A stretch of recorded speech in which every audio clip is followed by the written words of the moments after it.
Assalamualaikum warahmatullahi wabarakatuh. Selamat datang di Demit Horor, tempat di mana kisah gaib, teror malam, dan misteri dunia lain diungkap tanpa ampun. Di sini, kamu akan mendengar cerita-cerita yang tak hanya bikin merinding, tapi juga bisa menghantui tidurmu. Suara bergema pelan, efek suara langkah kaki atau pintu berderit, matikan lampu.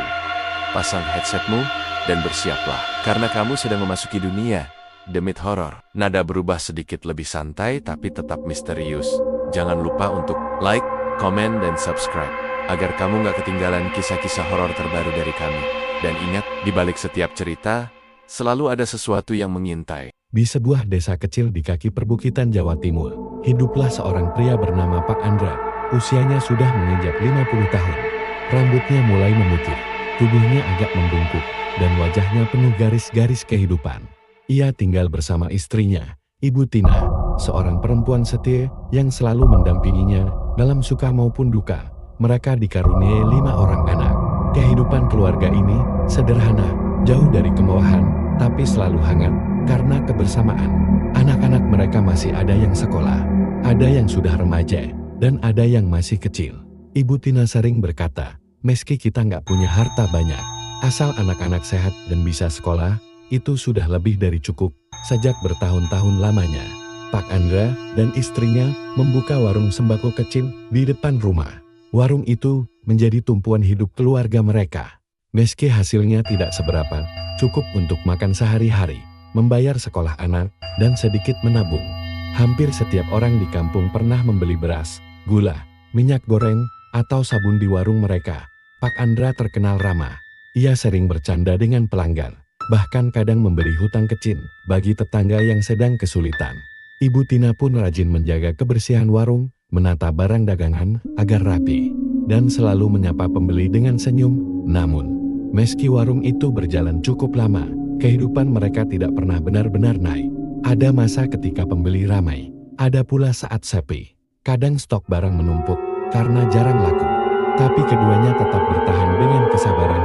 Malam hari biasanya menjadi waktu tenang bagi keluarga itu. Setelah menutup warung, mereka berkumpul di ruang tengah. Anak-anak berceloteh tentang sekolah, sementara Pak Andra sering merokok sambil menatap langit-langit. Memikirkan bagaimana besok tetap bisa berjualan. Suasana rumah sederhana itu memang penuh kasih sayang. Tetapi diam-diam, Pak Andra menyimpan kegelisahan. Usianya semakin tua, tubuhnya mulai melemah, sedangkan anak-anak masih membutuhkan banyak biaya. Tabungan mereka tidak banyak, sedangkan harga kebutuhan pokok sering naik. Kadang, saat larut malam, ketika semua sudah tidur, Pak Andra duduk sendirian di teras. Ia merokok sambil menatap ke jalan gelap, membayangkan bagaimana nasib warungnya 5 atau 10 tahun ke depan. Dalam hatinya, ia hanya bisa berdoa, berharap ada jalan rezeki yang lebih baik untuk keluarganya. Hari-hari mereka terus berjalan seperti itu. Tenang, sederhana, namun selalu dihantui rasa cemas tentang masa depan. Mereka tidak pernah menyangka bahwa kehidupan damai itu sebentar lagi akan terusik, karena akan hadir seseorang yang kelak menjadi awal dari malapetaka besar dalam keluarga mereka. Bintang hari-hari di desa itu berjalan seperti biasa. Warung Pak Andra masih buka setiap pagi. Ibu Tina menata barang-barang, dan anak-anak mereka sesekali membantu menjaga atau melayani pembeli. Kehidupan sederhana itu terasa stabil, meski tidak berlebih. Namun, ketenangan itu mulai terusik ketika seorang pendatang baru tiba di desa. Pendatang itu bernama Pak Walu. Orangnya masih relatif muda, sekitar 40-an tahun. Wajahnya keras, dan tutur katanya tegas. Ia datang bersama keluarganya dan membeli sebidang tanah tak jauh dari rumah Pak Andra. Tak lama setelah menetap, Pak Walu membuka warung sembako baru yang ukurannya lebih besar dan terlihat lebih modern dibanding milik Pak Andra. Warung itu dibangun dengan dinding permanen, rak-rak besi berjejer rapi, dan lampu neon yang terang benderang. Berbeda jauh dengan warung Pak Andra yang hanya berupa bangunan sederhana dari papan kayu dengan rak seadanya. Bahkan, Pak Walu langsung memasang papan nama besar bertuliskan Warung Murah Meriah Walu Jayan. Awalnya, Pak Andra tidak begitu memikirkan hal itu. Ia berusaha berpikir positif. Mungkin rezeki orang berbeda-beda. Toh pelanggan sudah biasa belanja di sini, katanya mencoba menenangkan diri. Namun, kenyataan berkata lain. Sejak warung Pak Walu buka, satu persatu pelanggan mulai berpindah. Banyak ibu-ibu yang sebelumnya belanja di tempat Pak Andra kini lebih sering terlihat di warung baru itu. Alasannya sederhana, harga di warung Pak Walo lebih murah dan barang lebih lengkap Pak, di sana gula pasir 1.000 lebih murah, kata salah satu pelanggan yang pamit pindah belanja. Adun, maaf ya Pak Andra, anak-anak suka belanja di warung baru itu. Katanya ada snack lebih banyak pilihannya, ucap tetangga lain. Kalimat-kalimat seperti itu lama-lama menusuk hati Pak Andra. Ia hanya bisa tersenyum kecut dan mengangguk. Padahal hatinya panas di rumah. Ibu Tina juga mulai resah. Ia melihat barang dagangan semakin menumpuk karena jarang laku. Beras yang biasanya cepat habis kini tersisa sampai karung-karung menua di pojok warung. Minyak goreng, mie instan, bahkan sabun mandi pun jarang disentuh. Suatu malam, ketika anak-anak sudah tidur, Ibu Tina berkata lirih, "Mas, kalau begini terus, kita bisa bantu. Uang kita habis untuk beli barang, tapi nggak ada yang beli. Apa kita harus tutup warung saja?" Pak Andra terdiam lama. Ia menghisap rokoknya dalam-dalam. Asap mengepul ke langit-langit rumah. Wajahnya muram tutup. Kalau kita tutup, terus kita makan apa Tim? Semua hidup dari warung ini. Aku nggak bisa kerja lain, umurku sudah tua. Anak-anak masih butuh biaya.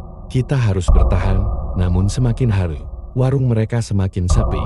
Suara riuh pembeli justru terdengar dari arah warung Pak Walo dari jauh.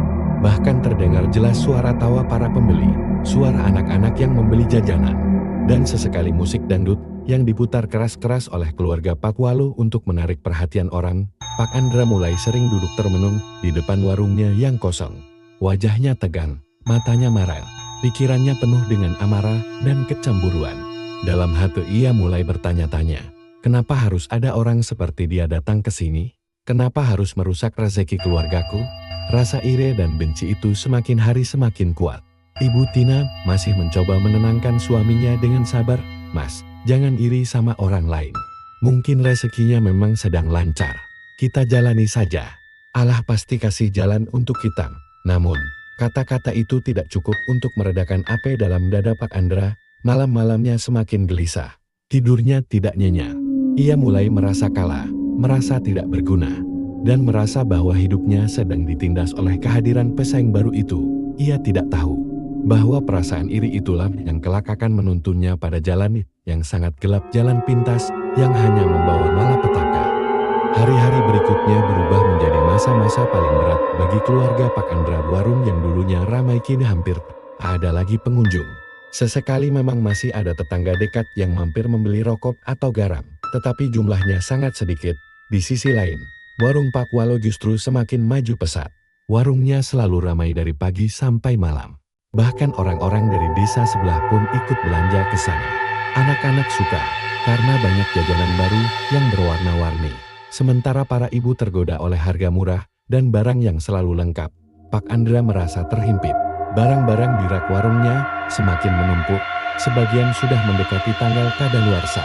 Minyak goreng berdebu, mie instan mengeras. Bahkan beras di karung-karung mulai berkutu. Melihat itu, hati Pak Andra serasa ditusuk. Setiap malam ia menghitung hasil penjualan. Uang yang masuk tidak seberapa, jauh dari cukup untuk kebutuhan sehari-hari. Sementara utang di toko grosir tempat ia biasanya mengambil barang semakin menumpuk. "Mas, ini tagihan dari toko grosir, sudah jatuh tempo," kata Ibu Tina suatu malam sambil menyerahkan selembar kertas lusuh. Pak Andra menatap kertas itu, lama sekali. Wajahnya memerah. "Aku tahu, Tin, aku tahu. Tapi mau bayar pakai apa? Dagangan gak laku. Uang masuk cuma recehan begini." Ia melemparkan catatan penjualan di meja dengan kasar. Ibu Tina terdiam, hatinya ikut pedih. Ia tahu suaminya sedang putus asa. Tapi apa yang bisa ia lakukan? Anak-anak butuh makan, butuh biaya sekolah. Sementara warung makin sepi. Situasi ini membuat suasana rumah berubah muram. Anak-anak sering mendengar orang tuanya berdebat pelan di malam hari. Mereka tak berani banyak bicara, hanya bisa saling menatap dengan mata penuh rasa cemas. Puncaknya, suatu sore, Pak Andra duduk di kursi depan warung sambil merokok. Ia memperhatikan dari kejauhan, melihat rombongan ibu-ibu yang hendak berbelanja. Hatinya sempat berbunga, berharap mereka akan mampir ke warungnya. Namun, ternyata semua orang itu langsung berjalan lurus ke warung Pak Walo. Dari sana terdengar suara riuh tawa dan sapaan ramah.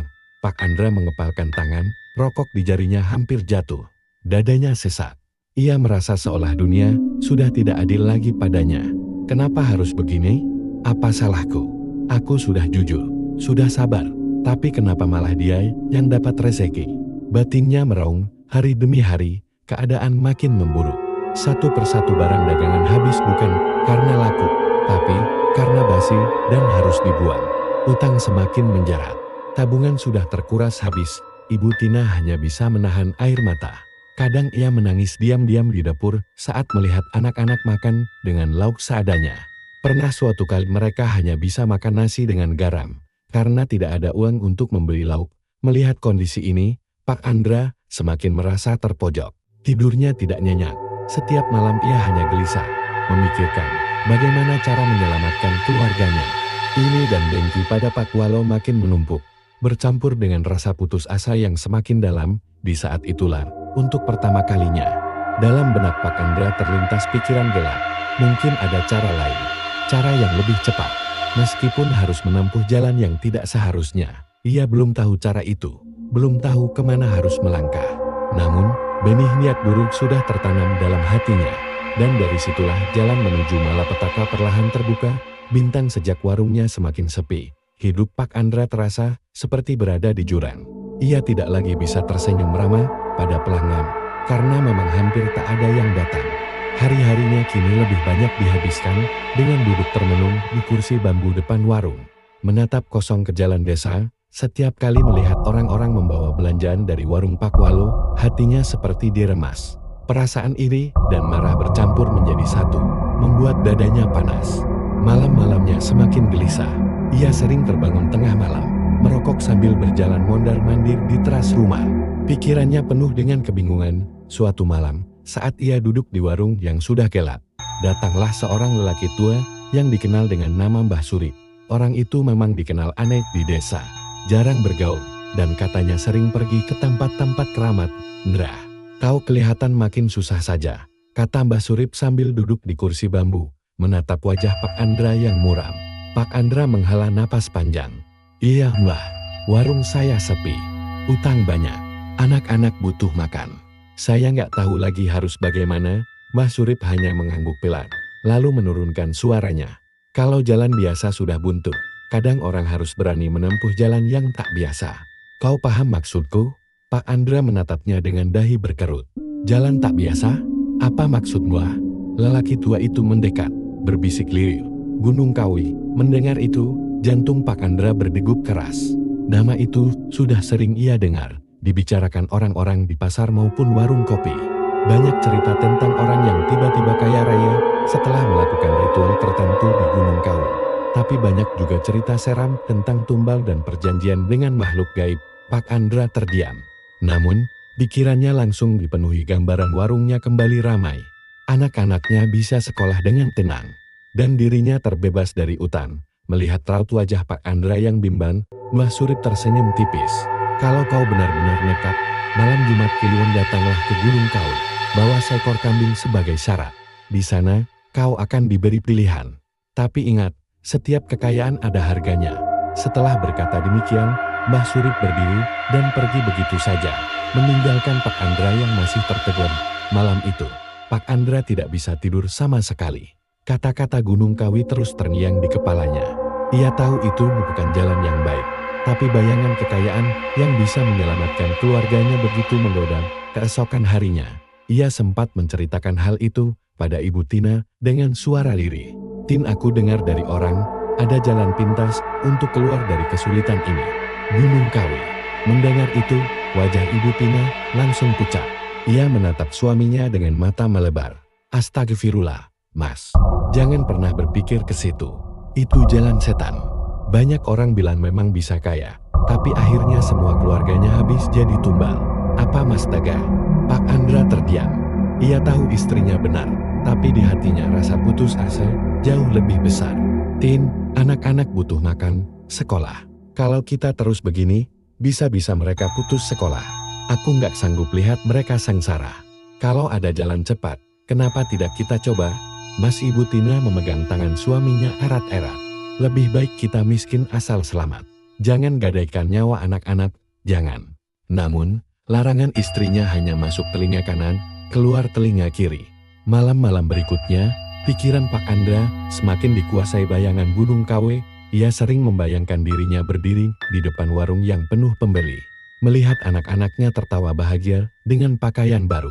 Dan dirinya hidup tanpa beban utang, hatinya bimbang. Tetapi semakin lama, ia merasa tak ada pilihan lain. Seakan-akan bisikan itu semakin keras, datanglah, bawalah kambing, kekayaan menunggumu. Dan akhirnya, Pak Andra membuat keputusan, ia akan pergi ke Gunung Kawi. Malam itu, langit tampak pekat tanpa bintang, angin berhembus dingin menusuk tulang. Pak Andra melangkah perlahan meninggalkan rumahnya. Di tangannya, ia menggiring seekor kambing putih yang diikat dengan tali tambang. Kambing itu sesekali mengembik pelan, seolah merasa gelisah. Ia melangkah diam-diam agar tidak membangunkan Ibu Tina dan anak-anaknya. Sebelum berangkat, sempat ia menatap wajah mereka yang sedang tertidur pulas. Ada rasa bersalah yang menghantam hatinya, namun ia buru-buru menepisnya. Semua ini demi kalian, demi masa depan kita. Gumamnya dalam hati. Perjalanan menuju Gunung Kawi terasa panjang. Jalan setapak menanjak, dipenuhi akar pohon dan bebatuan licin. Pepohonan tinggi menjulang, menutup cahaya bulan. Hanya suara binatang malam yang terdengar, jangkrik, burung hantu, dan sesekali lolongan anjing dari kejauhan. Pak Andra berulang kali menoleh ke kanan dan kiri, memastikan tidak ada orang lain. Rasa takut bercampur tegang membuat keringat dingin membasahi tubuhnya. Namun, ia terus melangkah, mengikuti arahan samar yang pernah diberikan Mbah Surip. Setelah hampir 2 jam berjalan, sampailah ia di sebuah tanah lapang di tengah hutan. Tanah itu terlihat berbeda, seperti sebuah altar alamiah. Di sekelilingnya, ada batu-batu besar berlumut, dan di tengahnya, terdapat pohon beringin tua yang menjulang dengan akar menggantung panjang. Suasananya begitu angker, seolah seluruh hutan sedang mengawasi kehadirannya. Kambing yang ia bawa tiba-tiba merontak keras, mengembik ketakutan. Pak Andra berusaha menenangkan sambil menarik tali. Sabar-sabar, sebentar lagi selesai, ucapnya dengan suara bergetar. Tiba-tiba udara di sekitar terasa semakin dingin. Daun-daun bergoyang meski tidak ada angin. Dari balik kegelapan, muncul sosok tinggi besar berbaju hitam dengan wajah yang tidak jelas terlihat. Seakan tertutup kabut pekat. Matanya menyala merah seperti bara api. Suara berat bergema dari sosok itu, membuat bulu kuduk Pak Andra berdiri. Kau datang menjemput Raseki. Kau datang membawa syarat. Pak Andra gemetar, tapi ia memberanikan diri. Iya, saya ingin usaha saya maju. Saya ingin kaya. Saya ingin keluarga saya hidup sejahtera. Sosok itu tertawa berat, suaranya membuat tanah bergetar. Kekayaan ada harganya. Kau harus memilih. Tumbal dari darah dagingmu sendiri. Pak Andra menelan ludah. Tumbal apa maksudnya? Sosok itu mendekat, suaranya semakin jelas. Jika kau menyerahkan orang tuamu, kau akan memperoleh kekayaan luar biasa. Warungmu akan penuh, hartamu tak akan habis 7 turunan. Jika kau menyerahkan anakmu, kekayaanmu hanya biasa-biasa saja, cukup untuk hidup mewah, tapi tak akan sebesar pilihan pertama. Mendengar itu, tubuh Pak Andra gemetar hebat. Matanya terpejam, keringat mengucur deras. Ia teringat wajah almarhum orang tuanya yang sudah meninggal, juga wajah anak-anaknya yang masih polos dan belum mengerti apa-apa. Tetapi, bagaimana caranya? Tanyanya terbatam. Sosok itu menunjuk kambing yang ia bawa. Sembelih kambing itu. Saat darahnya jatuh, bukan sekadar kambing yang kau bunuh, tapi orang yang kau pilih dalam hatimu. Pilihlah dengan jelas, anakmu, atau orang tuamu. Kambing kembali mengembik keras, matanya tiba-tiba berubah aneh, seolah menatap Pak Andra dengan tatapan manusia. Sesaat wajah kambing itu berganti menjadi wajah anak bungsunya. Lalu berganti lagi menjadi wajah anak sulungnya. Kemudian berganti wajah Ibu Tina. Pak Andra mundur beberapa langkah. Tubuhnya gemetar ketakutan. Tidak, ini gila, teriaknya. Namun, sosok hitam itu menghentak tanah, membuat suara keras bergema. Pilih, atau kau dan keluargamu akan mati malam ini juga. Pak Andra terdiam. Tubuhnya lemas, pikirannya kacau. Ia menggenggam pisau kecil yang sudah ia siapkan. Dalam hatinya terjadi pertarungan hebat antara kasih sayang dan ambisi. Akhirnya, dengan tangan bergetar, ia mendekati kambing itu. Kambing terus berubah-ubah wajah, membuat tangannya hampir tidak sanggup bergerak. Namun, ketakutan akan ancaman dan rasa putus asa membuatnya menutup mata. Dan ia menyembelih kambing itu. Suara jeritan melengking terdengar, bukan lagi suara kambing, melainkan seperti suara manusia yang menjerit kesakitan. Jeritan itu menggema ke seluruh hutan, membuat burung-burung malam beterbangan. Pak Andra jatuh terduduk, tubuhnya gemetar hebat. Ia sadar, malam itu bukan sekadar kambing yang ia korbankan, tapi sesuatu yang jauh lebih berharga, yang kelak akan menagih balasannya. Setelah sembelihan itu dilakukan, suasana hutan mendadak hening. Tidak ada suara jangkrik, tidak ada desir angin, hanya terdengar napas tersengal Pak Andra yang masih terduduk dengan tubuh gemetar. Tangannya berlumuran darah, pisau jatuh dari genggaman. Namun, yang membuat jantungnya hampir berhenti adalah wujud kambing yang ia sembelih perlahan berubah. Bulu putihnya lenyap, tubuhnya memanjang, wajahnya berganti. Sekejap, ia melihat wajah anak bungsunya yang masih polos. Anak itu tersenyum samar, lalu tiba-tiba menangis dengan suara memilukan. "Bapak, kenapa Bapak tega?" Suara itu lirih, tapi menusuk telinga, membuat bulu kuduk Pak Andra berdiri. Pak Andra terperanjat mundur, matanya melebar. "Tidak, tidak, aku tidak memilihmu," teriaknya. Tapi wajah kambing kembali berubah menjadi wajah anak sulungnya. Anak itu memandang dengan mata merah, seperti menuduh ayahnya sendiri, "Kau yang memilih kami, semua akan jadi tumbal." Pak Andra menutup wajahnya dengan kedua tangan, berteriak histeris. "Tidak, aku hanya ingin kaya, aku hanya ingin warungku ramai lagi. Jangan ambil anak-anakku." Tawa berat bergema dari balik kegelapan. Sosok hitam tinggi besar itu muncul kembali, matanya menyala bagai bara. "Kau sudah memilih, Andra, kau sudah menyerahkan darahmu sendiri. Kambing hanyalah perantara. Yang kau potong adalah bagian dari keluargamu. Tinggal tunggu waktunya. Mereka akan menjadi milikku." Pak Andra berlutut, menangis penuh penyesalan. Namun, sosok itu tidak menghiraukannya. Darah kambing orangga, entah apa yang sebenarnya, ia sembelih merembes ke tanah dan meresap masuk. Dari tanah itu, muncul bau amis yang pekat, bercampur dengan aroma bunga melati layu. Tiba-tiba, angin bertiup kencang, membuat pohon-pohon berderak. Jeritan samar terdengar dari segala arah, seperti suara banyak orang menangis dan merintih. Pak Andra menutup telinganya, namun suara itu semakin keras, menggema di kepalanya.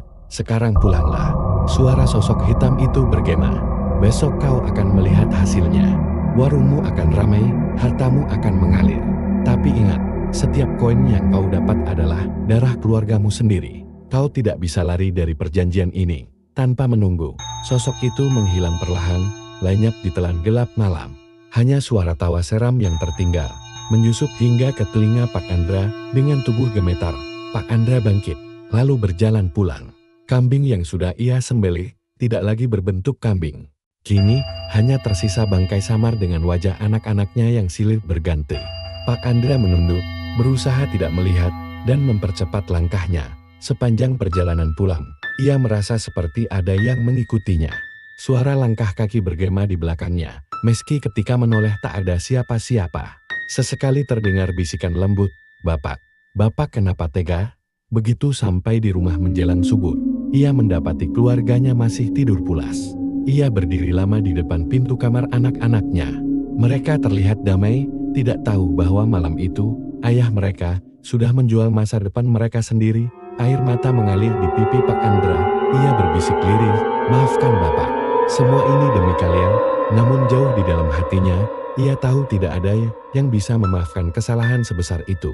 Keesokan paginya, suasana rumah Pak Andra terasa berbeda. Biasanya, warungnya sepi seperti kuburan. Tapi pagi itu, anehnya, pembeli berdatangan satu persatu.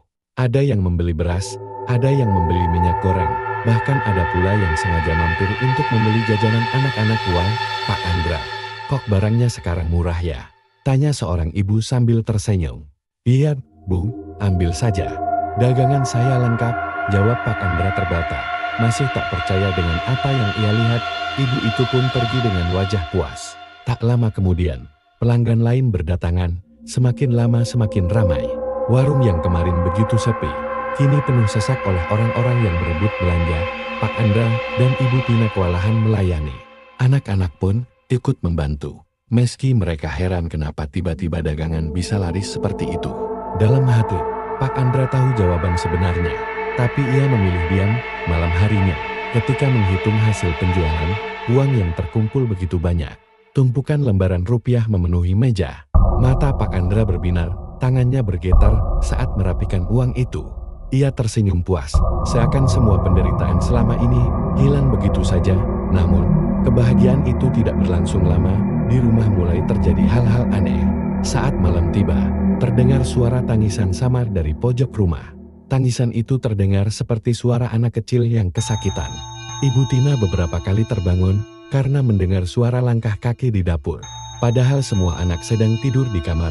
Pernah pula, ketika anak bungsunya bermain di ruang tamu, ia tiba-tiba berhenti dan menatap kosong ke sudut ruangan. "Bu, kok ada kambing di sini?" katanya polos. Ibu Tina langsung merinding karena ia tidak melihat apa-apa selain kursi kosong. Semakin hari, tanda-tanda ganjil makin jelas. Kadang bau amis darat tercium di dalam warung, meski tidak ada daging atau ikan yang dijual. Anak-anak sering sakit-sakitan, demam tinggi, mimpi buruk, bahkan kadang terbangun sambil menangis ketakutan. Ibu Tina mulai curiga. Ia menatap suaminya dengan wajah penuh pertanyaan. "Mas, apa yang sebenarnya terjadi? Kenapa tiba-tiba warung kita ramai begini? Dari mana uang sebanyak ini?" Pak Andra menghela napas panjang, lalu mencoba tersenyum. "Itu rezeki, Tin. Doa kita terkabul. Mungkin Tuhan kasihan sama kita." Tapi suaranya terdengar bergetar. Matanya tak berani menatap istrinya terlalu lama, meski hatinya penuh keraguan. Ibu Tina tidak bisa menyangkal kenyataan bahwa kehidupan mereka memang berubah drastis.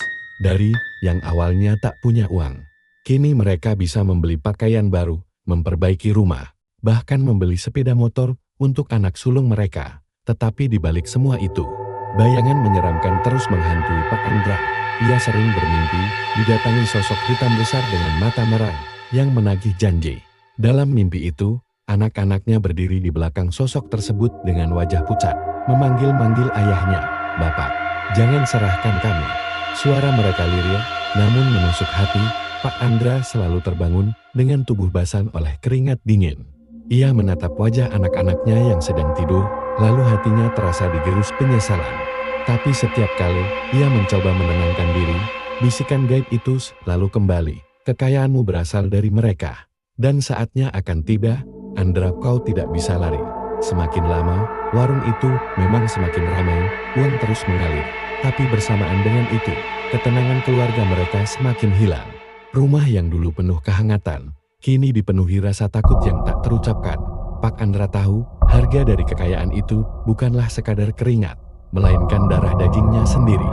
Dan cepat atau lambat, semua yang ia cintai akan ditagih kembali. Hari-hari keluarga Pak Andra semakin penuh ketegangan. Warungnya memang terus ramai, bahkan bisa dikatakan jauh lebih laris dibanding warung milik Pak Walo. Namun, ketenangan di rumah berubah menjadi teror yang mencekam. Malam-malam mereka tidak pernah lagi terasa damai. Hampir setiap hari terdengar suara aneh, derap langkah kaki di atap, suara kambing mengembik di belakang rumah. Bahkan kadang-kadang terdengar tawa perempuan dari dalam warung yang sudah ditutup. Anak-anak pun semakin sering sakit. Anak sulung mereka jatuh pingsan tiba-tiba saat sekolah. Anak kedua sering muntah darah. Sedangkan anak bungsu selalu terbangun di malam hari sambil menangis histeris, seolah melihat sesuatu yang mengerikan. "Mas, aku takut," kata Ibu Tina dengan wajah pucat. "Ini semua ada hubungannya sama yang kamu lakukan, kan? Katakan yang sebenarnya." Pak Andra hanya diam. Wajahnya lesu, matanya kosong. Ia ingin berkata jujur, tapi lidahnya seakan terkunci. Sampai akhirnya suatu malam, Ibu Tina terbangun dan melihat suaminya duduk di lantai dapur. Di depannya, ada seekor kambing hitam yang tubuhnya berlumuran darah. "Astagfirullahaladzim. Mas, apa yang kamu lakukan?" jerit Ibu Tina. Pak Andra menoleh perlahan, matanya merah, wajahnya pucat seperti orang kesurupan. "Ini bukan kambing biasa, Tin, ini." Tumbar, suaranya serak, nyaris tak terdengar. Sejak saat itu, Ibu Tina akhirnya tahu kebenarannya. Suaminya telah melakukan pesugihan di Gunung Kawi. Kambing yang ia potong bukanlah kambing biasa, melainkan jelmaan dari orang-orang yang ia cintai. Dan setiap darah yang menetes sama dengan mengambil sebagian nyawa keluarganya. Hari berikutnya, malapetaka semakin nyata. Anak kedua mereka yang sering muntah darah tiba-tiba kejang di kamar. lalu matanya melotot ke arah langit-langit. "Bapak, tolong aku. Ada yang tarik aku," teriaknya dengan suara serak. Seluruh keluarga panik, berusaha menolong, tapi tubuh anak itu membeku. Napasnya berhenti. Ia meninggal dengan wajah ketakutan. Jeritan tangis memenuhi rumah. Ibu Tina meron, memeluk jasad anaknya. Sementara Pak Andra hanya bisa duduk terpaku. Dalam hatinya, ia tahu ini adalah balasan pertama dari pesugihan yang ia lakukan. Namun, tidak berhenti di situ. Malam berikutnya, anak sulung mereka bermimpi didatangi sosok hitam besar. Ia menjerit-jerit di dalam tidur, lalu bangun dengan tubuh penuh luka cakaran. Darah segar membasahi bajunya, seakan ia diserang binatang buas. Tak lama kemudian, ia pun menghembuskan napas terakhir. Satu persatu, anak-anak Pak Andra menjadi korban. Rumah itu semakin dipenuhi aura kematian. Bau amis darah tak pernah hilang, meski sudah dibersihkan berkali-kali. Warung sembako yang dulu menjadi kebanggaan, kini seperti kuburan yang menunggu korban berikutnya. Ibu Tina sudah tak tahan lagi. Ia menatap suaminya dengan penuh benci dan putus asa. "Mas, kamu sudah menjual jiwa anak-anak kita. Untuk apa semua ini? Untuk uang? Untuk kekayaan yang hanya bikin kita sengsara?" Pak Andra menangis. Wajahnya dipenuhi penyesalan. Aku hanya ingin keluarga kita hidup lebih baik. Tin, aku nggak tahu kalau balasannya sekejam ini. Namun penyesalan itu sudah terlambat. Pesugihan tidak pernah memberi jalan kembali. Apa yang sudah dipersembahkan tidak bisa ditarik, dan malam itu suara dari kegelapan kembali terdengar. Bisikan sarak yang membuat bulu kuduk berdiri. "Andra, masih ada yang harus kau bayar. Kau belum selesai. Giliranmu sebentar lagi." Pak Andra gemetar, tubuhnya lemas. Ia tahu waktunya semakin dekat. Kekayaan yang ia nikmati hanyalah sementara, sedangkan balasan dari pesugihan itu akan terus menagih sampai tidak ada lagi yang tersisa dari keluarganya. Rumah Pak Andra kini tidak lagi seperti tempat tinggal manusia. Setelah dua anaknya meninggal dengan cara mengenaskan, suasana rumah berubah mencekam. Tirai-tirai seperti bergerak sendiri. Angin dingin selalu berhembus meski jendela tertutup rapat, dan di malam hari terdengar suara tangisan samar yang berasal dari dalam kamar kosong anak-anaknya. Warung sembako yang dulu ramai pun perlahan kembali sepi. Orang-orang desa mulai berbisik-bisik. Mereka takut belanja ke sana karena sering melihat bayangan hitam di depan pintu atau mendengar suara kambing mengendut dari dalam warung. Ibu Tina tidak sanggup lagi. Setiap malam ia menangis, meratapi kehilangan anak-anaknya. Rambutnya berantakan, tubuhnya kurus, dan matanya sembab karena terus menangis. "Mas, aku sudah nggak kuat. Lebih baik kita miskin asal anak-anak kita tetap ada," katanya dengan suara lirih. Namun semua sudah terlambat. Pesugihan yang dipilih Pak Andra tidak bisa dibatalkan. Suatu malam, tepat ketika bulan purnama menggantung di langit, keluarga itu kembali diteror. Suara langkah kaki berat terdengar di halaman rumah, seperti hewan besar berjalan perlahan. Pintu rumah bergetar keras, seakan ada yang mencoba masuk. Anak bungsu mereka berlari ketakutan ke pelukan ibunya. "Bu, ada kambing besar di depan rumah. Matanya merah," teriaknya sambil menangis. Pak Andra segera keluar, mencoba menghalau. Tapi begitu pintu dibuka, ia melihat sosok makhluk hitam raksasa dengan wajah menyerupai kambing. Matanya menyala merah, tubuhnya berbalut bulu tebal, dan mulutnya meneteskan darah segar. Makhluk itu menatap langsung ke arah Pak Andra. Suara seraknya bergema di seluruh rumah. "Waktumu sudah tiba, Andra, kau berutang, dan sekarang harus kau bayar dengan darahmu sendiri." Tubuh Pak Andra langsung lunglai, kakinya gemetar. Ia berusaha menutup pintu, tapi tenaga makhluk itu terlalu kuat. Pintu kayu jebol, dan suara teriakan Ibu Tina menggema di dalam rumah. Dalam hitungan detik, anak bungsu mereka menjerit keras. Tubuh kecilnya terangkat ke udara, lalu terlempar ke dinding. Ia menangis sekuat tenaga, lalu mendadak tubuhnya kaku. Nyawanya direnggut di hadapan orang tuanya sendiri. "Cukup. Ambil aku saja. Jangan anak-anakku lagi." Pak Andra berteriak histeris, suaranya pecah. Namun makhluk itu hanya tertawa. Suaranya berat seperti guru. "Kalian semua bagian dari perjanjian, tidak ada yang bisa lepas." Seketika, lampu rumah padam. Kegelapan menyelimuti, hanya menyisakan sinar bulan yang masuk dari celah jendela. Teriakan Ibu Tina menggema, bercampur dengan suara benda pecah berjatuhan. Setelah itu, hanya terdengar kesunyian. Keesokan paginya, Warga desa gempar rumah Pak Andra terbuka lebar, isi warung berantakan, dan keluarga itu lenyap tanpa jejak. Tidak ada jasad, tidak ada suara, hanya bau amis darah yang menusuk hidung. Di lantai, terlihat bekas tapak kaki besar menyerupai kambing, bercampur dengan ceceran darah yang masih segar. Sejak hari itu, warung sembako Pak Andra tidak pernah lagi dihuni.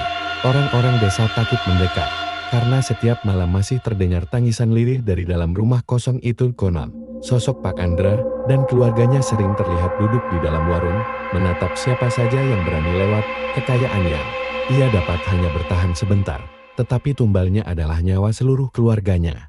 Begitulah akhir tragis keluarga Pak Andra, sebuah pelajaran mengerikan bahwa jalan pintas menuju kekayaan hanya akan berujung pada maut.